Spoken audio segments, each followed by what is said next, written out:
श्रीमद् भगवद गीता गीता का सार श्लोक 8वां। ना ही प्रपिश्यामि मप्पनुद्यत यस्सोकम विश्वनम इंद्रियानम अवप्य भुवम अस्पत्तनम हृदम रज्यम सुरनाम अपि चदिप्रत्यम। मुझे ऐसा कोई उपाय नहीं सूझता जो मेरी इंद्रियों को सुखाने वाले इस शोक को दूर कर सके। यदि मैं धन संपदा से भरपूर इस पृथ्वी पर निष्कंटक राज्य प्राप्त कर लेता हूँ या देवता जैसा प्रभुत्व प्राप्त कर लेता हूँ, तब भी मैं इस शोक को दूर करने में समर्थ नहीं हो जाऊंगा। जब हम किसी विपत्ति में फंस जाते हैं, तब हमारी बुद्धि उस विपत्ति के कारणों का विश्लेषण करने लगती है। जब आगे उपाय नहीं सूझता है और रास्ते बंद हो जाते हैं, तब विषाद उत्पन्न होता है, क्योंकि अर्जुन की यह समस्या उसकी बुद्धि की क्षमता से परे है।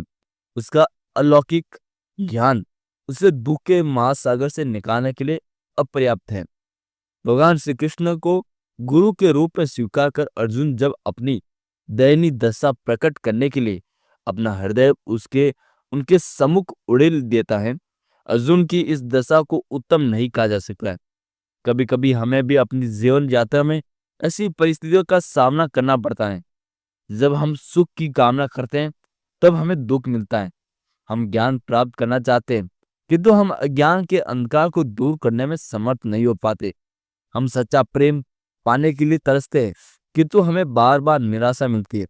हमारे कॉलेजों की डिग्री, अर्जित ज्ञान और छात्रवृत्ति हमारे जीवन की इन कठिनाइयों का समाधान नहीं कर सकती।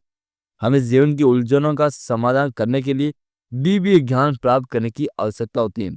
दिव्य ज्ञान हमें तभी मिलता है जब हम एक वास्तविक गुरु को खोज लेते हैं, जो सदैव इंद्रियातीत रहता है। अतः हमें विनम्रता पूर्वक उससे ज्ञान प्राप्त करने के लिए उद्यत रहना चाहिए।